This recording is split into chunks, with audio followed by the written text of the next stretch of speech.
Avery Roberts. And I'm Sarah Losi, and this is Brandon, your comprehensive guide to creative branding. And on this episode of the podcast, I think we're going to talk about something that's, we've heard of it, but I think it's rarely used, and that is press releases. I've been fortunate enough over the last several months to get some what they call earned media, and that's helped out tremendously. And I'm sure that with leveraging press releases, we could probably open ourselves up to similar opportunities for our own businesses and our own brands. So we invited Mickie Kennedy to join us on this episode, and he's an expert at helping small businesses, authors, and startups increase their visibility and credibility through tier one. So we're going to talk about what those different tiers are, because that was kind of new to me. I didn't realize there was designations or tiers of press releases, but we're going to talk about how to get those tier one press release distribution. Mickie founded eReleases 25 years ago after realizing that small businesses desperately need a press release distribution service that they can actually afford, because they can get pretty pricey, giving access to the media and to a national newswire with a personal touch. And, you know, in looking at Mickie's background, and I've actually heard Mickie speak in a mastermind that I used to be a part of, and that is definitely where he comes into play. Super creative guy, definitely adds a personal touch to everything he does, and we hope that he adds a personal touch to this episode of the podcast. So, Mickie, that was the longest intro ever, but welcome to the show. Thanks for having me.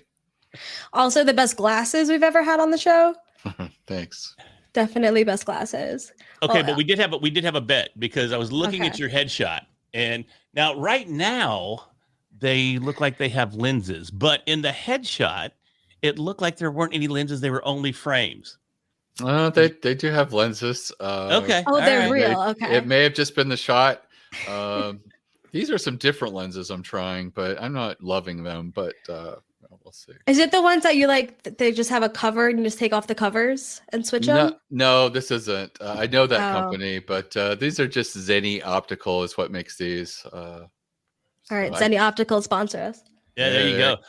I love them, and the only reason that it even jumped out at me is because I'm a huge glasses guy. I wore glasses before I even wore glasses. I mean, back in high school, I would go to Walden Books and buy like the fake glasses back in the mid 80s, right? And I would wear it until I finally had to wear glasses. Like, well, this kind of sucks. But I embraced it, and I have been known to wear just frames just for the look from time to time. So I was like, I wonder. But anyways. Yeah. Unfortunately, they're legitimate. Well, we like that you've gone creative and rainbow with it. So I love that you're in the PR space, and that's something that we really haven't talked about yet. I have a background in PR. I used to be a PR writer way back in the past, but how is it that you do things differently? How is it that like small businesses, like entrepreneurs, can really use PR and press releases? Right. So I founded eReleases many years ago, a little over 25 years ago, actually. And at the time, I just got journalist email addresses. I sort of stalked them on message boards, and email addresses were on the website, so I'd reach out to them. And I did ask if I could send them releases. And when I launched, I'd spent a year doing that and had about 10,000 journalists. And I was just a matchmaker. I would send press releases to these people, and a lot of them would pick us up. Over the years, we were approached by PR Newswire, which is the oldest and largest newswire in the U.S. And they said, hey, we really like what you're doing. Why not add a local or a state distribution to each of these clients? And it's just like, they're really all looking for national attention. Why can't we give them a national distribution? And I knew the answer. They charge $1,600 to move a 600-word press release. So I knew that, I was charging my clients, I think, $299 or $350 at the time. And so I knew that the price points weren't going to work, but they also knew that these weren't customers that their salespeople would ever reach out to. Their sales guys are looking for people that will buy 10 of these $1,600 releases a year. One, they might add an Asian market with translation for an extra $6,000, and then say, oh yeah, we would like to have a multimedia newsroom for $30,000 a year. And so they're looking for big corporate clients. And so, these people, I told them some of them graduate. We work with a lot of startups, and eventually they may want translations and things that we don't have. And so wouldn't it be nice to have this base? And so, we continued to kick the can along, and I went to meet them. And one of the things they discussed was the fact that their overnight editorial team doesn't do very much, but they kind of have to be there in case there's breaking news or a recall, or you wanted to get something to Asian markets overnight. But there's a lot of hours of downtime. And I said, hey, I could schedule all of my releases by default for next business day. That way you could set them up overnight and it wouldn't cost you additional labor. And they're like, oh, I like that. So that's when we finally decided to do it and make it work. So all the releases today, the e-releases issues gets a national distribution over PR Newswire. It's probably a third to half the price of going directly to the Newswire. So it's a huge savings and a huge opportunity. But getting to what is a tier one Newswire, PR Newswire and Business Wire are the two oldest and largest newswires. They are basically a duopoly in the United States, and they probably will remain a duopoly for forever, because journalists are asked to do more with less now.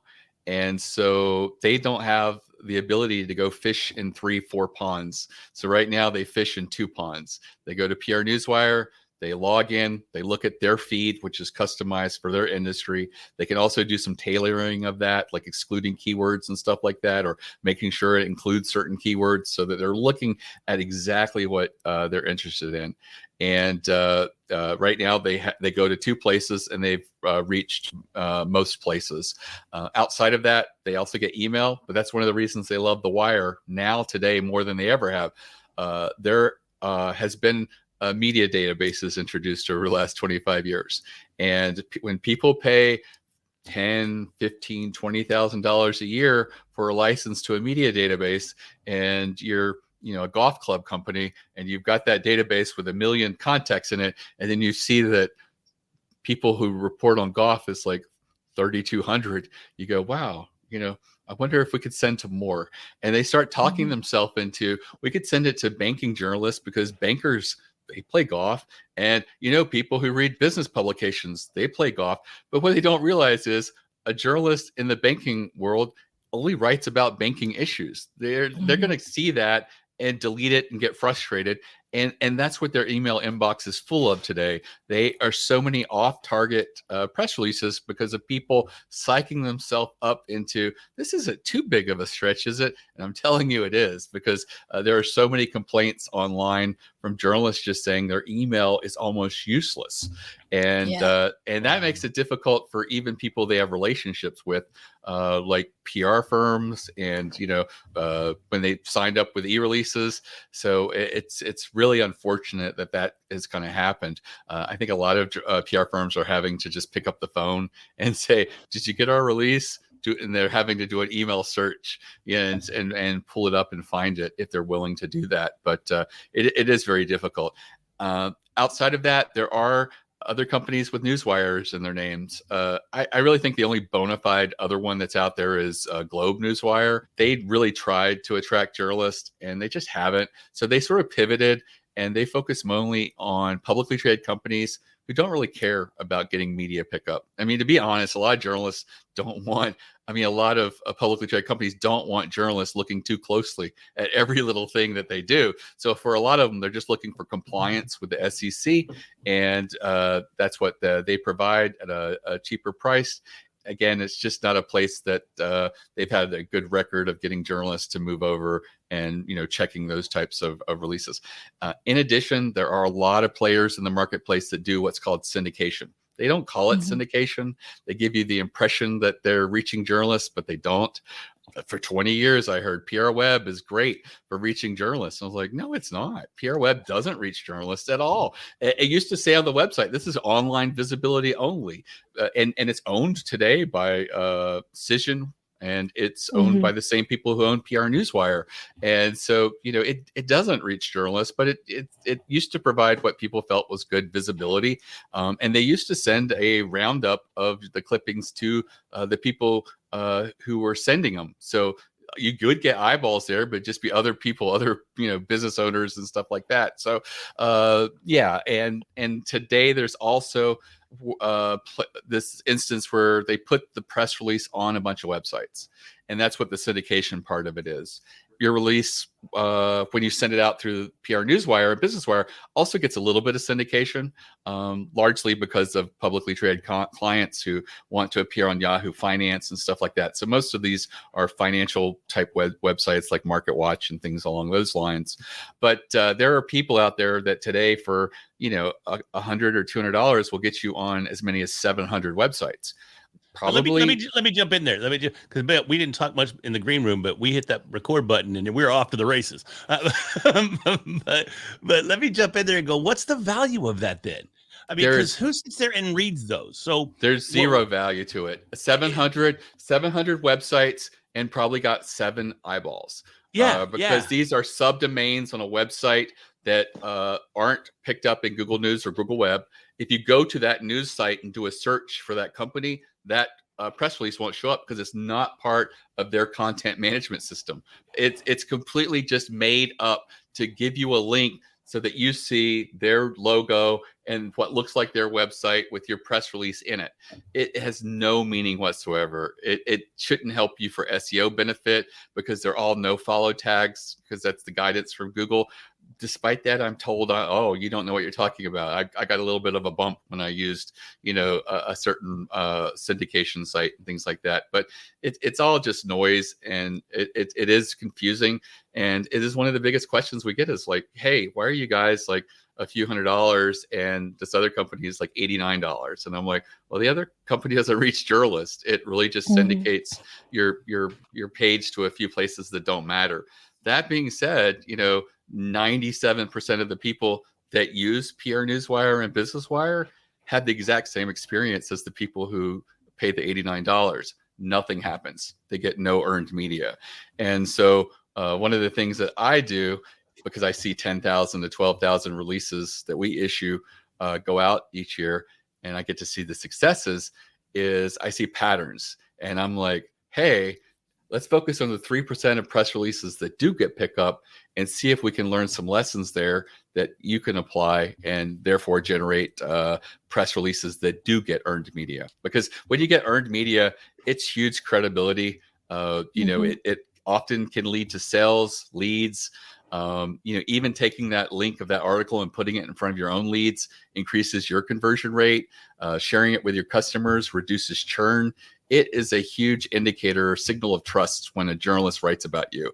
It's like third-party corroboration. And so, that certain customer that's maybe saying we should shop around this year and make sure we're using the right company, they see that, it gets shut down, at least for this year. And so it is very valuable. And it's not unusual for some of my customers to tell me, hey, we got 400 visitors from that article, and it looks like half of them converted. Is that possible? And I'm like, yeah. I mean, it's usually a consumer product that's pretty, click friendly. You just want to buy it instantaneously.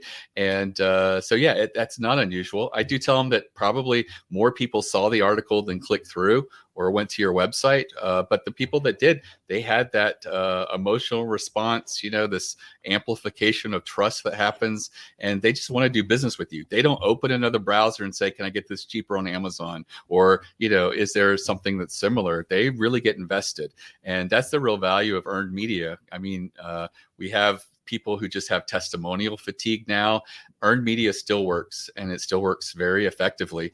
I had one client who put all the clippings together. They were a carpet company in New Jersey, local carpet company in New Jersey. They wanted to do a media campaign and get earned media. And I used my recipe book to help them get that, but most of it was trade publications, which I pointed out their customers didn't read, but they loved it. They put it in the brag book. At the end of the year, they had 30 clippings. They had New Jersey Magazine, their local newspaper, and the rest were all trade publications. But when they went to someone's home and gave them a quote, they said, hey, we're not going to come in the cheapest, but we've been around for X amount of years. We do it right. You don't have to move all your furniture in 2 years and have us restretch the carpet or fix a seam. We do it right from the beginning. And here we've been picked up in Floor Trade Weekly. Here we are in Floor Coverings Today. And they just go through that. adds an extra minute to the conversation. They don't read the articles, they just look at it. And based on that, it increased their conversion rate at 17%, which is almost 1 out of every 5 sales they were losing, they were now winning. And that's a huge win and application of earned media, just showing you the credibility of exposure for just a minute browsing, headlines and logos. We talk a lot about vanity metrics in podcasting, because a lot of the numbers that people look at, things like download numbers and stuff, those really are vanity metrics. And this almost sounds like the PR version, but in a really effective way. Like the vanity metrics actually are converting. But I want to go a little bit back to basics for people who aren't super familiar with the whole concept. What is considered earned media? So earned media is when a journalist writes an article about you. You didn't pay for it.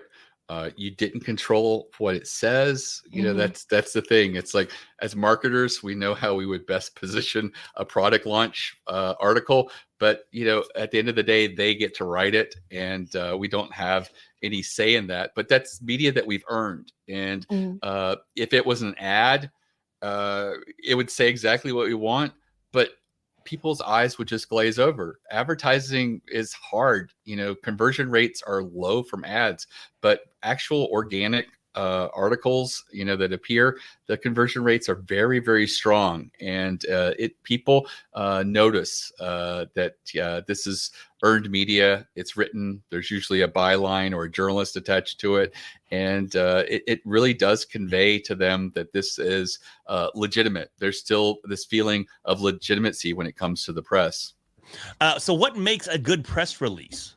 So what makes a good press release is what you're writing about. And it's all the strategy of it.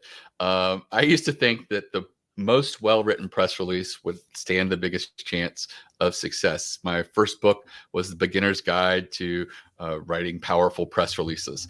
And I really believed that the best press release would win, and it didn't matter. And so I have learned now that it's what you're announcing. And so many people do not realize that what they're announcing is coming from what they want. You have to sort of reverse engineer it for what could I give a journalist that they would want, that would make them want to share it with their audience. At the end of the day, that journalist has to write about things that will either educate or entertain their audience, and ideally both. So what are elements that you could add? For example, one of the most popular releases we get at e-releases is a product launch release. And here's the formula. New product, here's a list of features. Here's a buy button or a page to learn more. And it's like, a journalist looks at that and it's like, why would that really educate or entertain my audience? Probably not. And even more importantly, it doesn't follow a story arc. Journalists like to be storytellers. Even in the smallest little articles, there is a little bit of a story arc. And so the things I go back and tell these people to do, if they ask me, I no longer volunteer that. I get my head bitten off, but I will volunteer that, hey, I'm sure this product didn't come out without customers or people in the field using it. Let's put a use case study in there. What was their problem before? What was the outcome? Like, hey, you have a logistics software solution for transportation industry. This person was losing 11% a year. They implemented it, and within 90 days, they were attaining a net profit of 4%. Doesn't seem like much, but they went from negative to profit just by a 90-day implementation. Then you have a quote by them talking about, hey, this is really good. I feel like we now are starting to pay attention to the things that matter in the business and are getting our cost under control. Whatever it is that they say, that builds a story. It's like, hey, here's a new product. Here's a company's experience through it. This is what the outcome was. This is their statement on that. And if you want to learn more, here's a link. And that fulfills more of what a journalist is looking for. And so that's one of the first things is, don't do it as like, what's in it for me? It won't be. And also, marketers love to put tracking URLs in a press release. Journalist is never going to keep that. If it ends up on your website, they're going to just take the website address. They're not going to include that. So, marketers hate press releases releases because it's hard to measure ROI, and Yeah. it's not as clean as other things. But if you can make it work for you if you just are strategic and doing those strategic types of press releases, and that is what I do now. I've gone away from the day-to-day operations is educate people on the types of releases that they should be doing. You said that earned media is talking to journalists and having them cover it, but I'm seeing a lot of overlap with podcasts and podcast guesting. And like when you said before, like what the press release needs, it can't just be information about you. And I see that all the time with podcast guest pitches. And they're just like, hi, this is me, this is what I do, and I'm supposed to bring them on my show. It's like, that's not what I'm looking for. It's like, what are you bringing to the show? What value do you bring? So that feels like very much the same situation. And now that things are changing the way that media is changing, are you seeing a big shift? Is it still focusing on articles, or do you do work with like new media? So we do. As a matter of fact, we do new products like snacks in grocery stores for a few clients.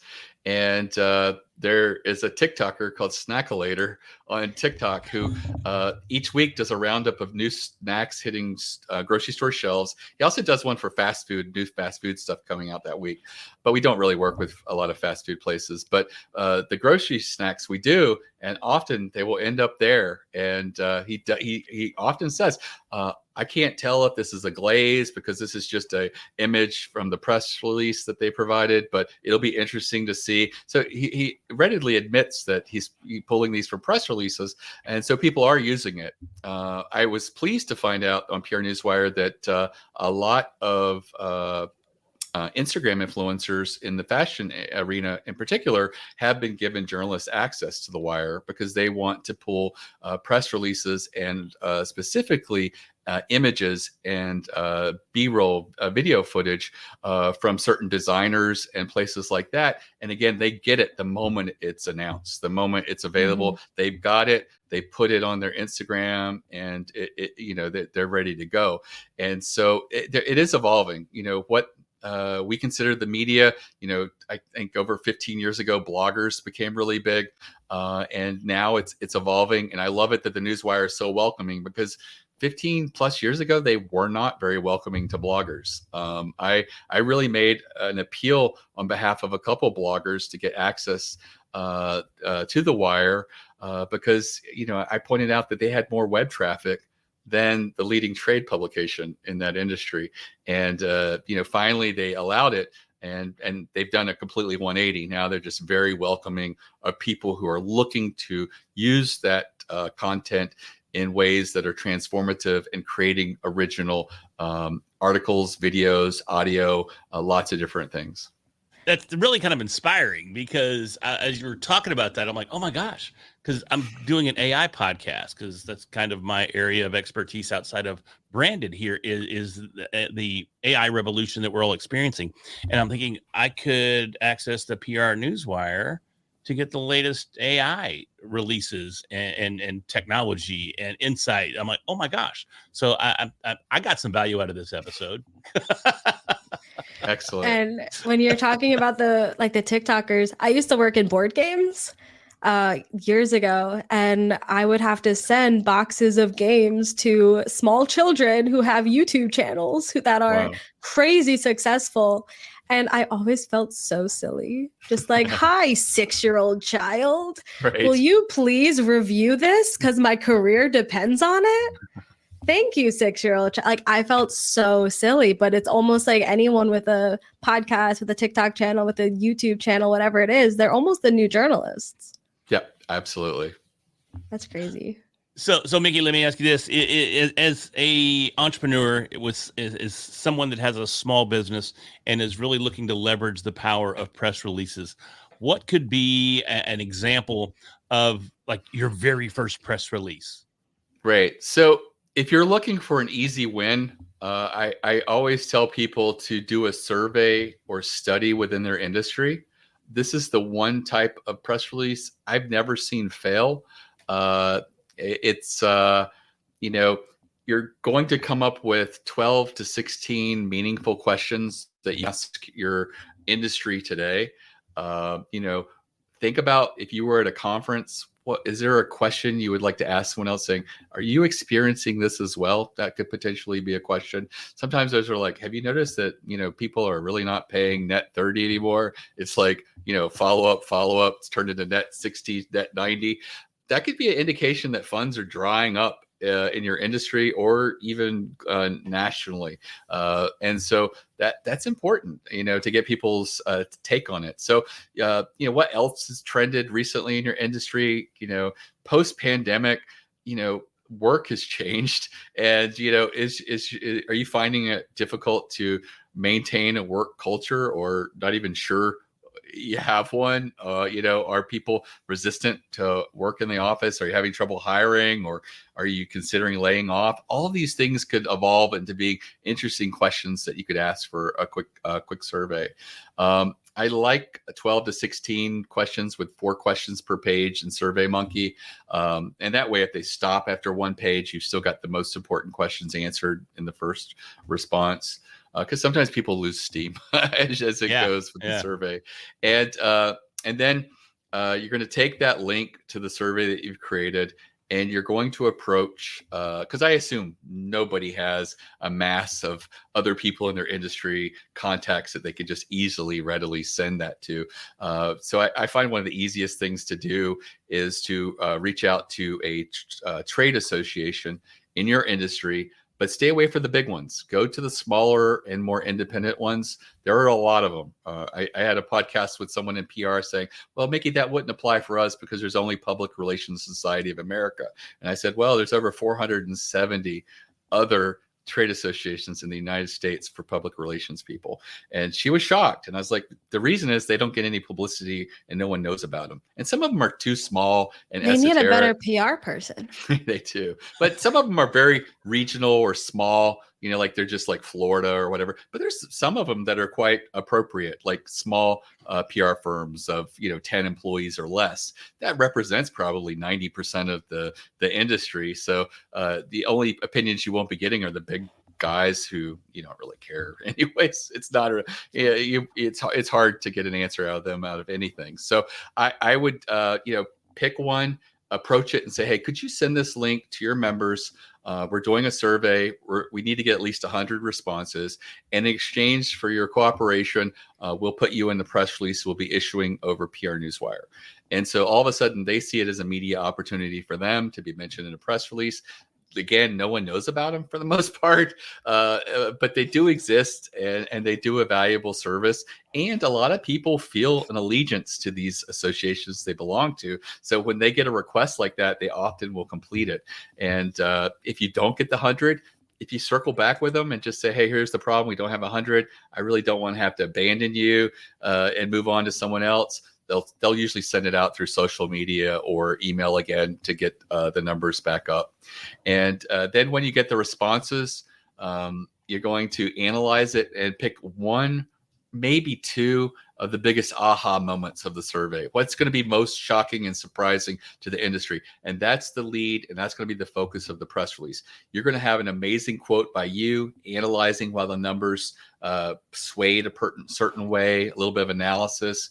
Like let's say you asked graphic designers if they believe AI is going to replace their business in 10 years, and 90% say yes. You could say something that would be like, wow, this is really unfortunate, or blah. But you could also just say something like, while I don't think that this fear is going to be realized, I do believe that the people in 10 years who don't know how to supplement their graphics designing with AI are probably going to be without a job.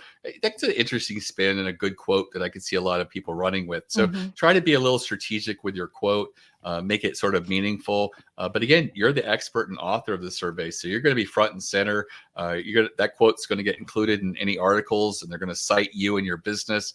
And that's a great way to get media pickup. Generally, when these go out, it generally results in 8 to 14 articles of earned media. And it's a win that always happens, but it is a little more labor intensive. But if you're looking for a win and right off the bat, it's one that works really well. I wished I had thought of it, but it was one of my clients that had been doing it for over 5 years. They have a lot of little mini verticals, and I hate to say it, but I kind of considered them a link farm when they began. They started doing these surveys for each of these verticals. They were doing like 30 surveys a year. Wow. And they did them for several years. They became annual surveys. And today, their reputation in the industry is crazy. And they get called for their quotes by them for all these different verticals now. They are now considered experts. And people pay a huge premium to be part of what I used to consider just a link farm. And I saw that every time they did a release, they would get 8 to 14 articles. They built out a page, and I recommend this. Build out a page on your website where you put all the questions and answers, because a good journalist will go there and say, oh, I might want to write an article about a different question that you asked because my expertise tells me there's an article there. They got links from a lot of these articles that they got. And again, the ranking of their site went up, and it just became a valuable resource for a lot of people and gave them so much legitimacy. And I'm just like, wow, I mean, that really did a lot for that company. And it gave me the idea, could I do this with my clients? And it works every single time. Now I have 2 questions. First, I use the term nut graph all the time. That's still a real thing, right? I don't know if I've heard that. Really? I have not heard it in regards to press releases. So the nut graph is like the first paragraph of the press release, that it's like everything in a nutshell, so people don't have to read past it. It's a nut graph. Is that not real? I haven't heard it, but I don't know. It's interesting. All right, everything I know is a lie. Lindsay, I'm coming for you. You taught me this. That definitely sounds like a slang term to me. I thought I use it all the time, and everyone looks at me like I'm crazy. This must be Lindsay's fault. She taught me everything I know about PR. All right, cool. Now I'm sad. Second question. A lot of people that we talk to, they are the small like entrepreneurs, solopreneurs. They don't necessarily have the budget to pay someone to create these press releases. And I know press releases are so specific in how they have to be like structured. And they start with a nut graph. It's real. I'll die on this hill. Can we just call that the hero clip or something? No. No. It's a nut graph. A nut graph. Okay. It's a paragraph with everything in a nutshell. Okay. It's real. Google it. Okay. No, I will swear not. it's gotta be real. I don't even want to. You might end up on a weird images. corner of the internet, but it's fine. You end up in the deep web, dark web. So I know you're not supposed to use like any emotion. It has to be very, very objective, because journalism is supposed to be objective. And it's just supposed to be like who, what, when, where, why, but with the story. Are there any other like specific tips of how someone can write a press release, format a press release so that it is likely to get picked up if they don't have the budget to hire someone like you? So the good news is there's lots of templates and examples on my website. There's a lot online. So I also feel like journalists are pretty forgiving today, where they weren't 20 years ago. So I think people are looking at the story now more so than anything else. I also think that a lot of people who aren't great writers, you can use AI. You just stole my question. I had my question primed. So how is AI affecting this? Right. So I don't think, this is a perfect thing where the end product is not the press release. It's the article the journalist writes. So I feel very comfortable sending out a press release with no follow tags. And who cares if it gets syndicated on some websites? It's not going to hurt you. I would never put a blog post written by AI on my website. But in this case, we're not doing that. So I think it's completely appropriate to lean on AI, especially if writing's not your strong suit. The one thing I would never do is ask AI to write a press release and give it free reign. I also don't really like, giving it a subject matter. I find, hey, I'm writing a press release on this subject matter. How would you structure it paragraph by paragraph? And then I would approach it like that. Also kind of beat up AI. AI is just a machine. So if you don't like the third paragraph it wrote, ask it to give you 7 different versions of it, or 20 versions of your headline, or, just keep at it until you get something that you're like. The one area that I feel like I personally haven't gotten great copy from is the quote. You had mentioned no emotion in a press release. A quote's written by a human, so you can invest a lot of emotion there. You can really go for people on an emotional level, or you can just be very powerful and say something very succinctly and very tight. So it just has a strength on its own that if a journalist paraphrased it, it would be longer and sort of flaccid against the strength of that strong quote. And then the third thing that you can do is it can be a little creative. If you have a poetry background like me, you can be a little bit of a wordsmith or something there.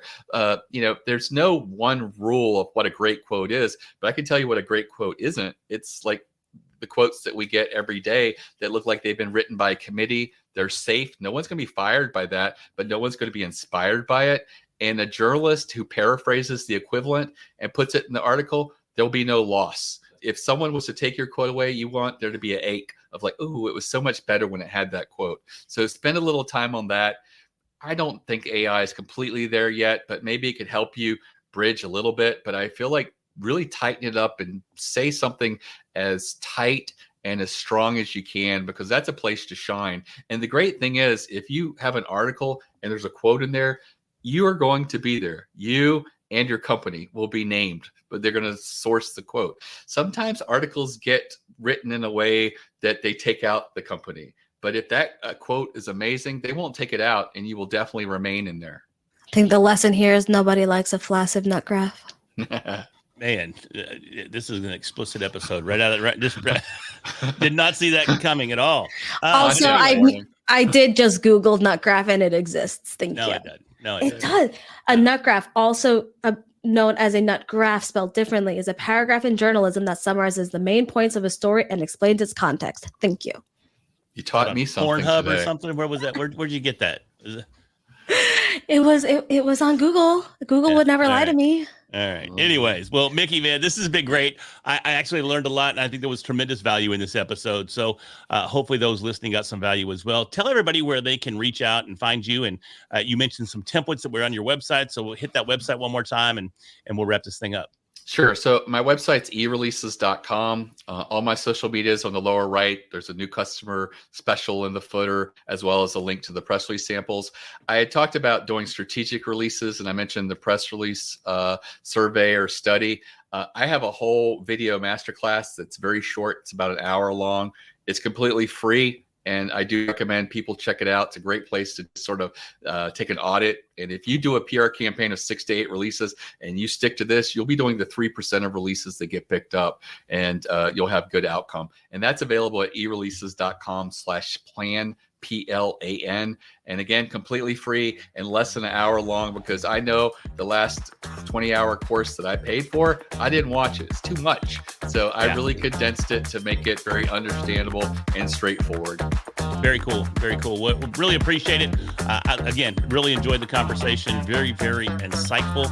Appreciate you sharing everything, because you brought a lot to the table here for us to digest. So, hey, everybody, if you enjoyed this episode, do us a favor, hit that subscribe button so we can continue to bring you amazing guests just like Mickie each and every week. And with that, I'm Larry Roberts. I'm Sarah Lucy. We'll talk to you next week.